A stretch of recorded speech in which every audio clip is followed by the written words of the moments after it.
All right, here's our first look using the substitution method. Solve. Well, remember what we're doing. This graph shoots across a line with a whole bunch of answers. This graph shoots across it is a line shooting across the graph with a whole bunch of answers. At what one place do they meet? When I find that one place, they are consistent and independent. They have one XY location. I want to know what the X is. I want to know what the Y is.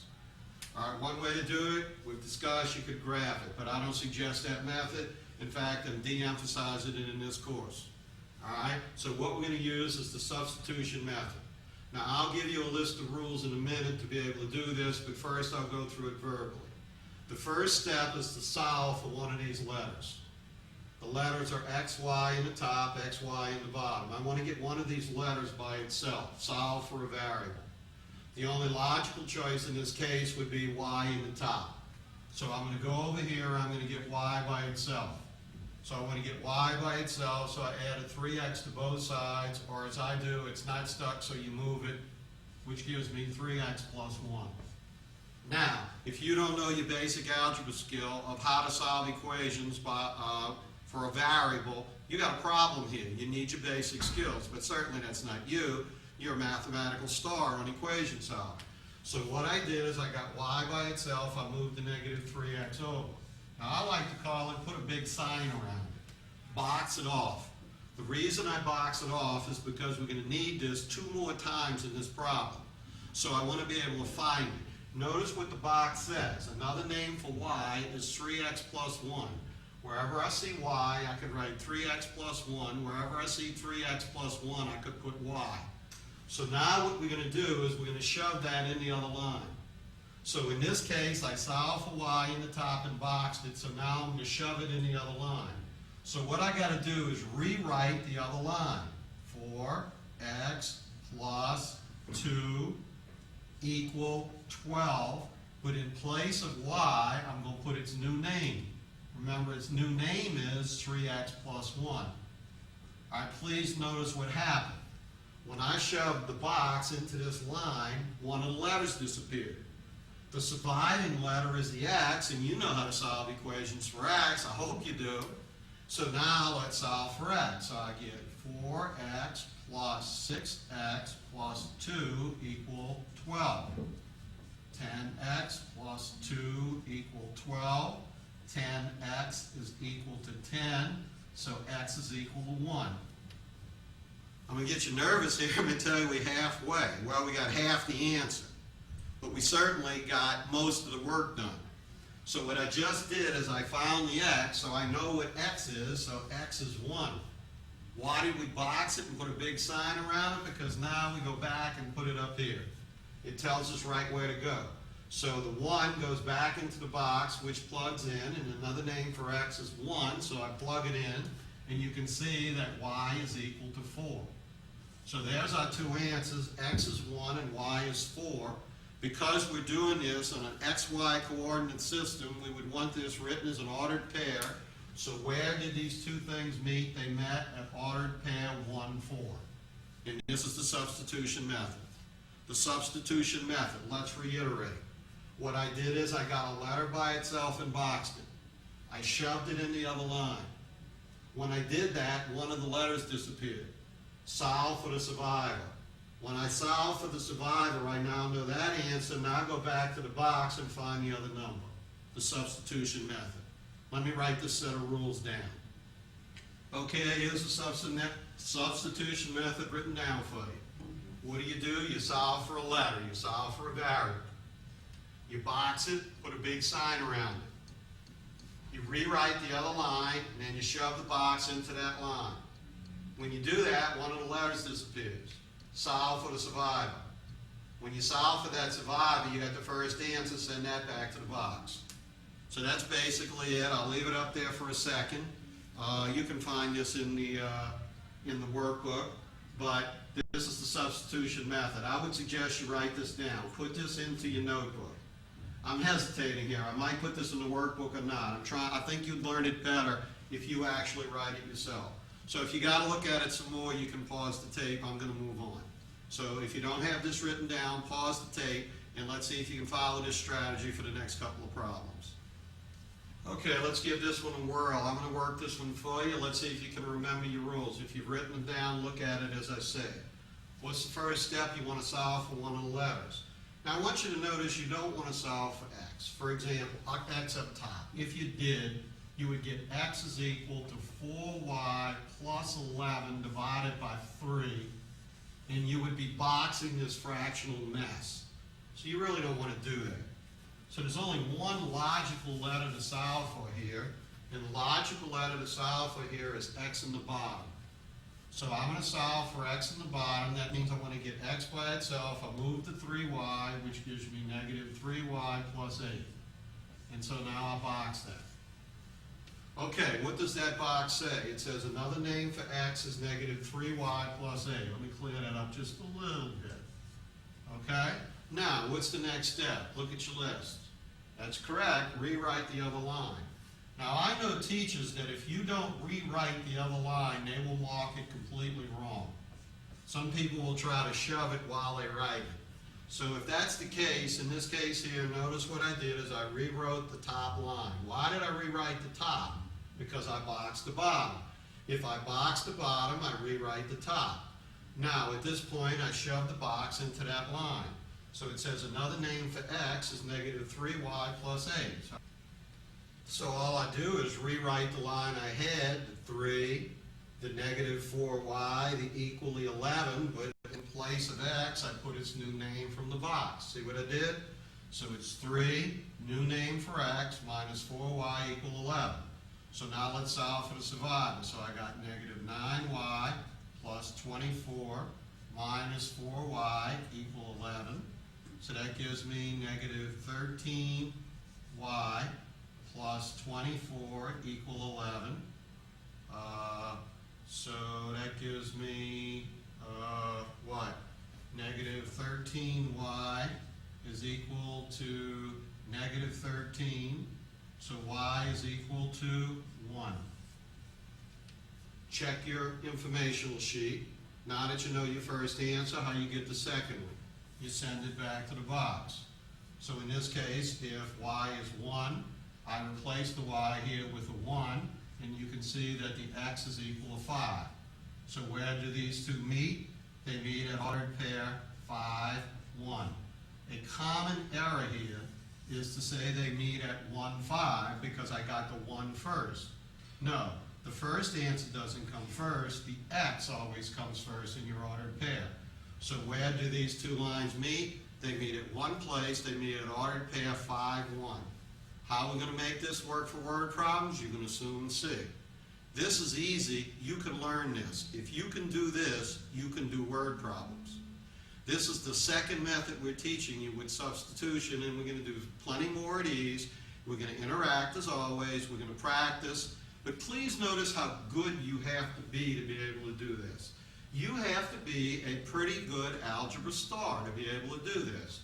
You need to know sign rules. You need to know how to get letters by itself. You need to know how to plug in numbers. You need to know how to solve equations. You need to know the distributive property. You need to know quite a bit of stuff to be able to work this problem. But it's all stuff you take for granted at this point. It's easy. It's no big deal. What was the new thing here? Well, let me show you one more time. That's the new thing. Learn this technique. Hey, what was the technique? Solve for a letter, box it. Shove it in the other line, solve for the survivor, send it back to the box. That's the advanced algebra strategy here. All the arithmetic of that, you know. I know you can do it. What's kind of neat here is I won't really have to spend a lot of time teaching you this. You just basically need to practice it because the strategy is fairly simple to learn. But let me do this one because I think that there's a high risk in this case. All right, solve. First step, let's get a letter by itself. Let's get y by itself. That's the only logical choice. Now, the reason I bring this one up is because I believe there's a risk you may miss that. Some people are going to solve for y left-handed. Remember, to do this, I don't solve for anything with a negative in front of it, so I would move the y to the right side. So the y would be over here, and then I would move the 14. So notice that my box is y is equal to 5x minus 14. All right, notice what I did. I moved the y over, moved the 14 over. Okay, so a new name for y is 5x minus 14. So now I'm going to plug this in the other line. Now, I personally think, look, the other line's right where I need it, so why don't we make the insertion right now? So in this case, I got 2x minus 3. Wait, my other name for y is 5x minus 14. And that's equal to negative 10. Now let's solve for the survivor. So 2x minus 15x plus 42 equal negative 10. So that gives me what? I can't read my own writing there for a second. Negative 13x plus 42 is equal to negative 10. So negative 13x is equal to negative 52. Almost made a mistake there. X is equal to 4. Got the first answer, don't I? X is equal to 4. Send it back to the box. Plug a 4 right there. Plug a 4 right there. And y is equal to 6. So I got y is equal to 6. So if I did this right, these two things meet at ordered pair 4, 6. Let's just use this one to see if I'm right. Let's plug a 4 here, 20. A 6 here, 20 minus 6, 14. Let's plug a 4 here, 8. Let's plug a 6 here, negative 18. 8 and a negative 18 is negative 10. 4 and 6 would work, are the only numbers that work for both of them. There's a lot of answers that would work for the top. For example, what would work in the top? 2 and a negative 4 would give you 14. The 2 and negative 4 wouldn't work in the bottom. The only two numbers that work in both is when the x is 4 and the y is 6. If these two things were graphed, I'm not sure what the graphs look like, but if this was graphed, they would meet right here at ordered pair 4, 6. Once again, we're going to apply this to word problems, and you're going to see the usage of it. I think that this is one of the 3 most important things in the whole algebra course: how to solve equations simultaneously. I think it's time for us to start interacting. You really shouldn't have a lot of trouble with this, so I'm going to put one problem up. You know the drill. We're going to work it. You'll pause the tape if you need to see it more. Let me zoom in on it so you can see it a little bit better. Okay, we'll zoom in on the problem. All right, so here's the problem. Copy it down. All right, work this out. Pause the tape. Let's come back and see how you did. Solve it by the substitution method. Get started. The answer was 6-1. Did you get that? The answer is ordered pair 6-1. The x answer was 6. The y answer was 1. Let's take it step by step. All right, in the top line, we got to decide which letter to solve for. We're going to solve for y in the top. So I'm going to get y by itself, which means I'm going to get the 2x out of there.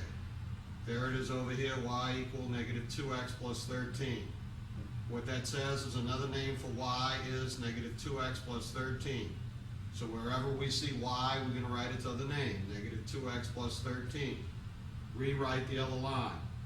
Well, we boxed the top, so we're going to shove it in the bottom. So replace the negative 3x to plus 5. In place of y, we can insert its other name, equal negative 13.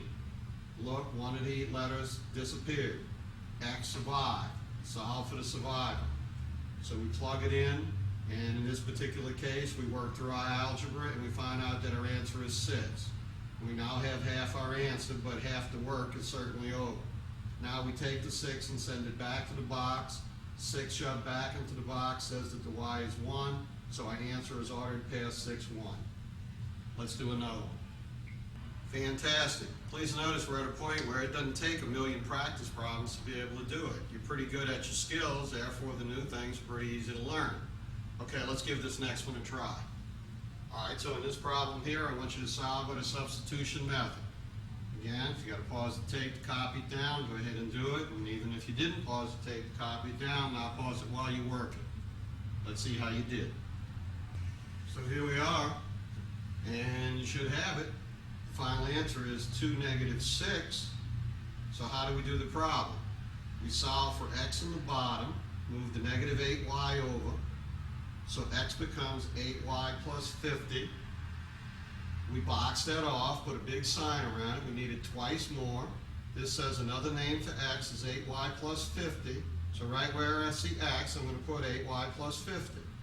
So I solved for x in the bottom, so I rewrote the top, and I shoved the x in. So 4, here's my x, I replace it with 8y plus 50. Y survived.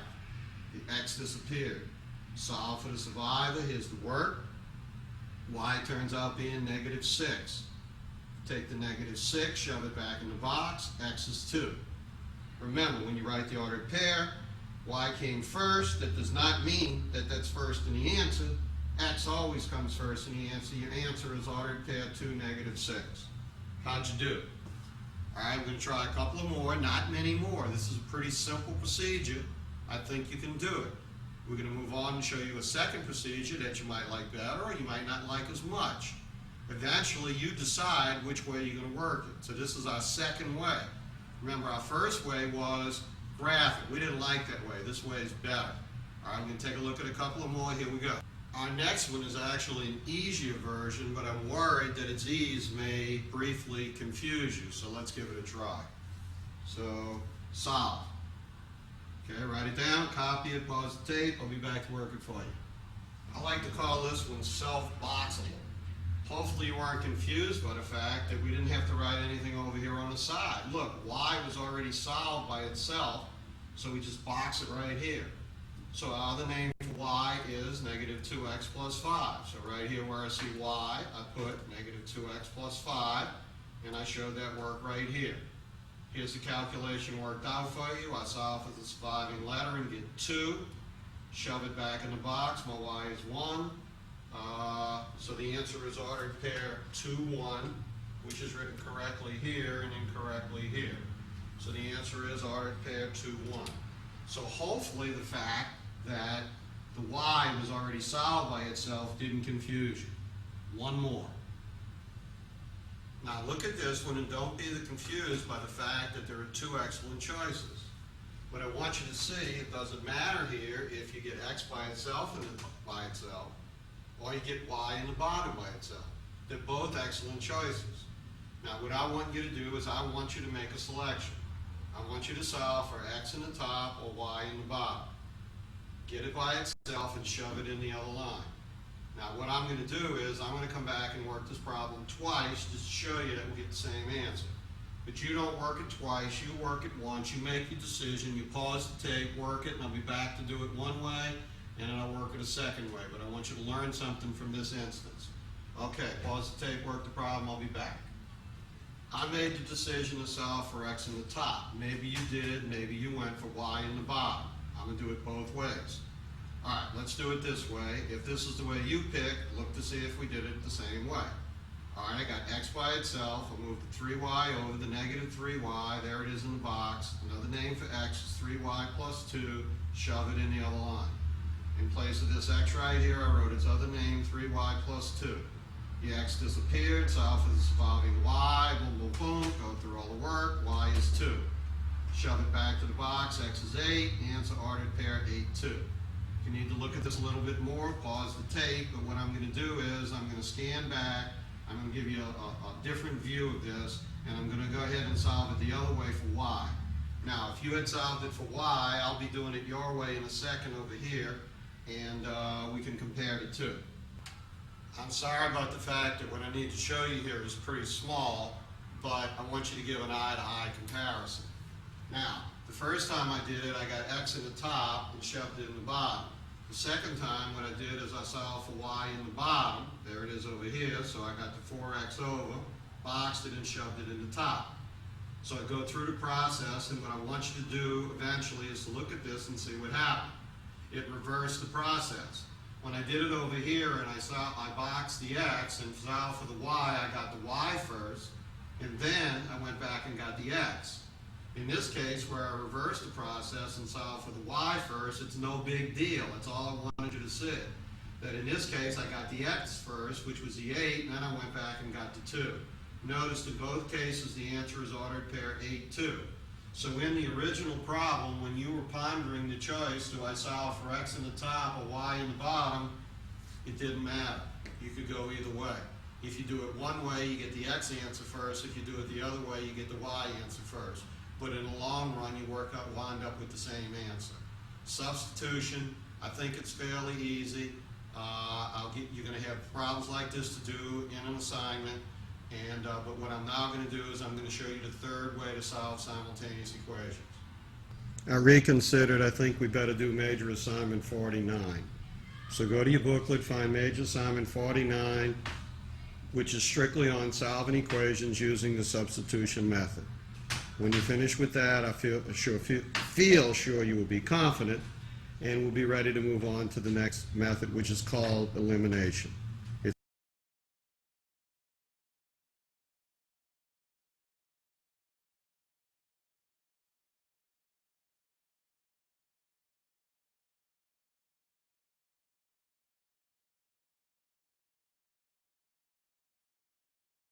Word problems. Now, you're pretty good at word problems. You've done some word problems before. And you should be able to be fairly proficient at what we do. But the word problems we did originally were all ones that only had one variable. Because we've now done simultaneous equations, you can now handle more than one variable. And I'm going to show you how to dazzle yourself. This is a section of the course where most people would think, gee, I can't do word problems. Well, hopefully you don't feel that way. You've already done a bunch of different kinds. But now we're going to do word problems that have more than one variable, which is going to require us to be able to do them using simultaneous equations, the method I just taught you. So let me zoom back in on what we're doing. And so now it's time for Math with Metz to attack word problems. And I think you're going to be very proud of yourself when you finish this section, because word problems is not nearly as hard as you think they are. All right, Math with Metz now attacks word problems. Now, to do a word problem, what I want to do is I want to make them as easy as possible. And to do that, I'm going to try to cut back on the thinking process as much as possible. Most books teach this type of problem early in the book before you're ready to look at them. But now we're getting pretty deep into the course, and you're pretty good at all this stuff, and you know how to solve simultaneous equations by a couple of methods. So now we're going to use those techniques to take a lot of the thinking out of the word problems, and I'm going to try to teach you to do word problems by teaching you to read it, because it's easier to read than it is to think. But actually what we're going to be doing is we're going to be learning to think mathematically. See, I'm not really a real great freelance thinker, but the structure of mathematics guiding my thinking makes it easy. So that's what we're now going to do. Now, to do this, you need to go into your work booklet, and on the section on word problems now, where we just finished major assignment number 50 and test number 17, you're going to need to go and find the printed out word problems so you can follow along with me. You have to find that, and then we're going to go along and we're going to work problems together with each other. And what will happen is they'll start off pretty easy, and they'll tend to build and build and build, and actually become pretty difficult. But you're not going to notice the difference, because you're going to get better and better and better at it, and you won't notice that they're hard because you're going to become an ace at this. All right, let's get to work. Word problems. A tough thing to be, but something that I'm good at teaching and you're going to be good at doing. Ready for a pleasant surprise? Ready to find out how good you are? Ready to get a feeling of power as to how unbelievably good you are at math? Well, let's do it. Okay, behind me on the board is a list of my strategies. Now, they won't mean a lot until I go through all of them with you, but at least from the beginning, okay, you can see I have a few basic premises to go with. All right, the first one is don't think too much. The way most books teach this, they draw all these boxes, and you do all this writing, let x equal this, and blah, blah, blah, and you got to do all this thinking before you work the problem. I say no. To do this problem, don't think. Hey, I'm not making fun of you, you might hurt yourself. I mean, I know I might hurt myself if I think too much. So instead, read. I will find it much easier to teach you to read a problem than to teach you to think about the strategy of the problem. Then what we're going to do is read the problem, and then we're going to think about how to do the simultaneous equation, which is the thing we just practiced doing. when you start reading, one of the key things you do is you look for the verb. Can you find the verb in a sentence? I think you probably can. And wherever the verb is, that's what the equal sign goes. All right? Next, underneath that, they got linear model. What does that mean? Well, I may have discussed this earlier. I can't remember. Linear modeling. Most algebra books have this whole section. It's maybe 10, 15, 20 pages about linear modeling. All linear modeling means is make the letter, the variable you pick what you're looking for. If you're doing a problem and you're looking for the cost of a house, you call the house H. If you're looking for the cost of a lot, you call a lot L. Don't call it X.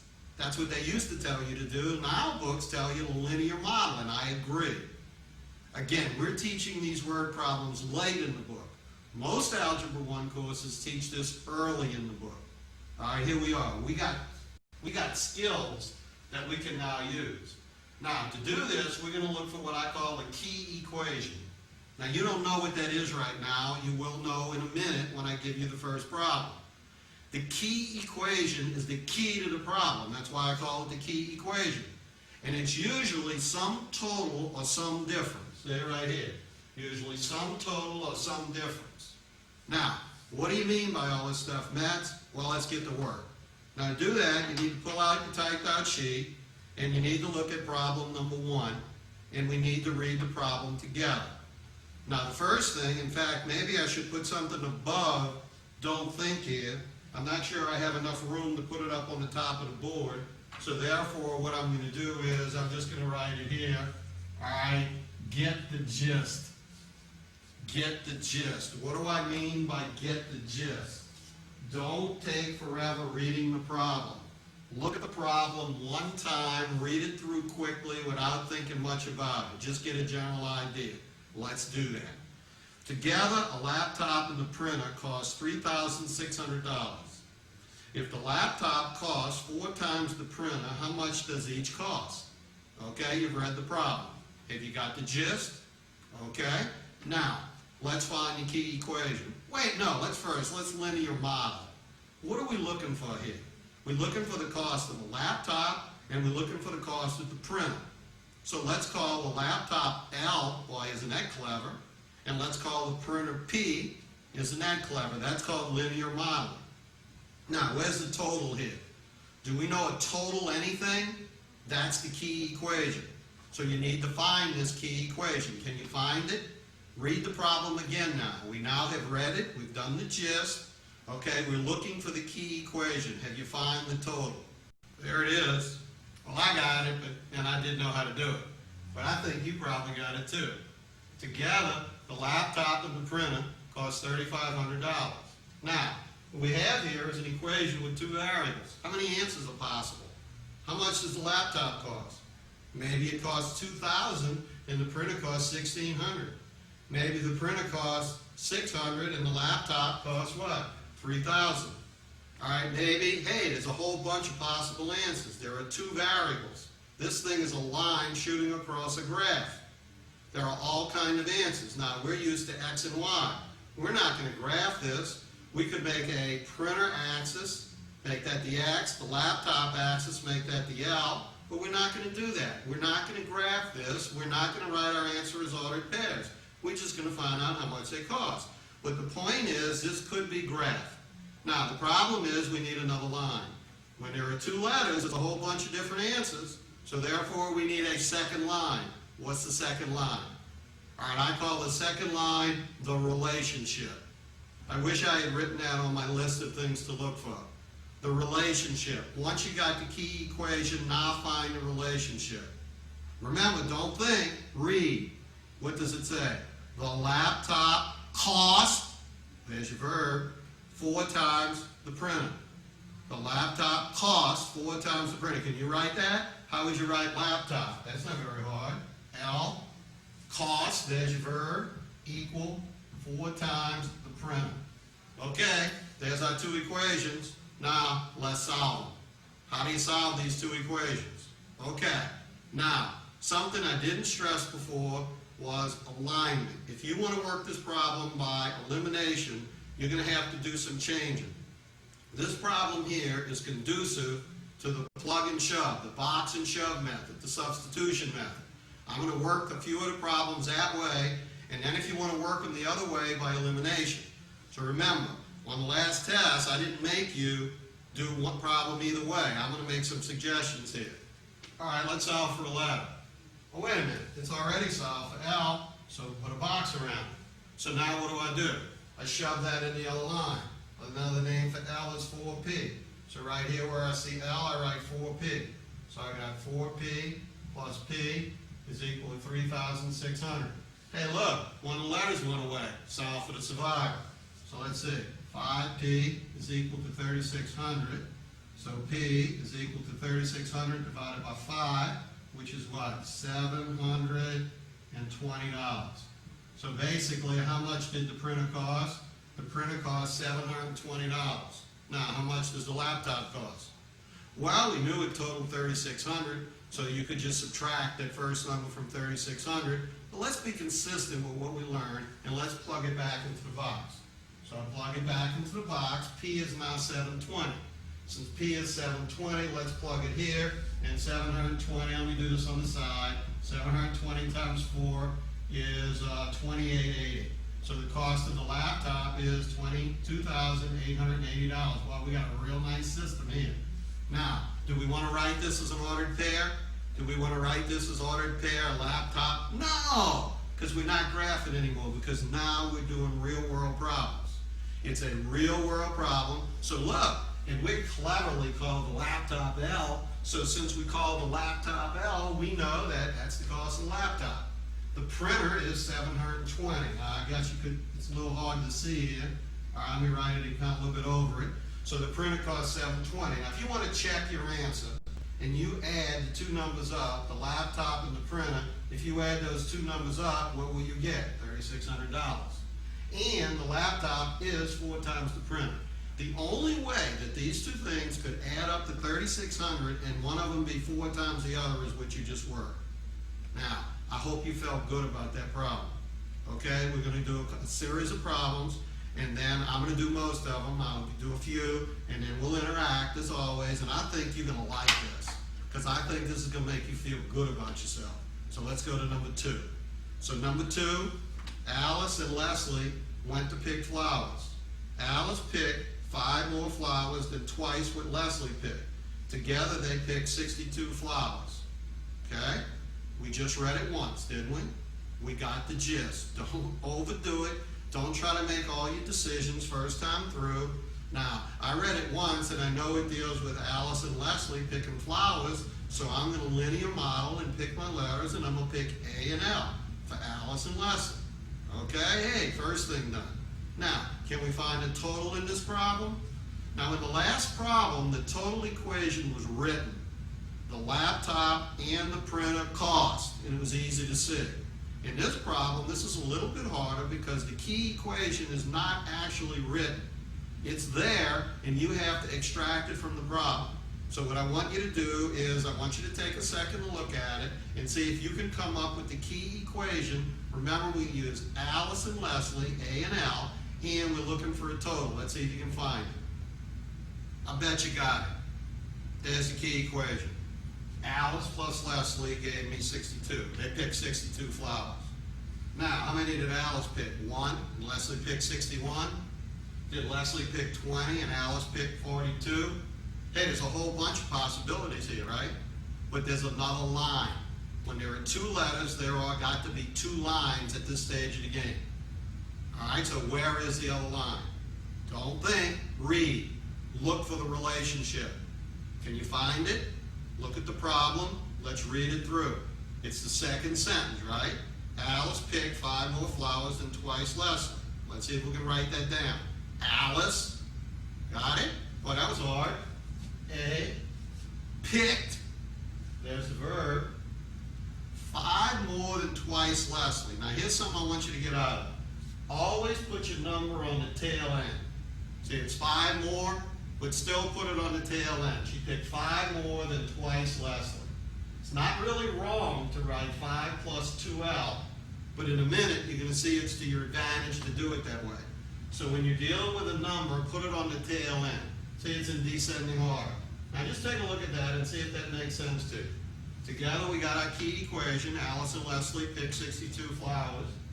Alice picked 5 more than twice Leslie. Hey, you know how to solve this one? Now again, most of these problems, I'm trying to force you to do these problems by the substitution method right now. Because I want you to see that sometimes one way is better, sometimes the other way is better. In this particular problem, if you like the elimination method, what you're going to have to do is move the 2L over. You're going to have to put it in alignment. You're going to have to but for right now, let's not do it that way. Let's do it by box and shove. Now, in this particular case here, what do? We solve for a letter. Well, look, boom. It's already solved for A. So now let's shove that in the other line. Another name for A is 2L plus 5. So wherever it's the A, what do? I put 2L plus 5. I solve for A in the bottom, I shove it in the other line. My other name for A is 2L plus 5. So in place of A up here, I write 2L plus 5 plus L is equal to 62. Oh look, there's only one letter left. Let's solve for that letter. 3L plus 5 is equal to 62. 3L is equal to 57. Alright, so L is equal to 119. I do my arithmetic right? I'm pretty sure I did. So how many flowers did Leslie pick? We cleverly called Leslie L, so we know Leslie picked 19. How about Alice? Well, there's 2 ways to do it. One way to do it is to be consistent and go back to the box. 19 doubled is 38. 38 and 5 is 43. So Alice picked 43. So how many did Alice pick? Alice picked 43. Notice you could have just subtracted it from 62 using a little common sense. But using the technique that we devised, you box and shove. You solve for the survivor, you find the first answer. When you find the first answer, you go back to the box. If you want to use some alternative methods, that's okay. So basically, let's take a look at the problem now. Hey, does it look okay? Does it look like we got it? Hey, did they pick up 62 flowers together? Look, 19 and 43 adds up to 62. Hey, let's take Leslie's, which was 19 double that, which gives me 38, and add 5. What we get? 43. The only way they could pick up 62 flowers and hit these parameters is what you just found. These 2 things have only one solution. There were 2 lines on a graph that met at one place, and we found both answers. Okay? We did a word problem. Let's go to word problem number 3.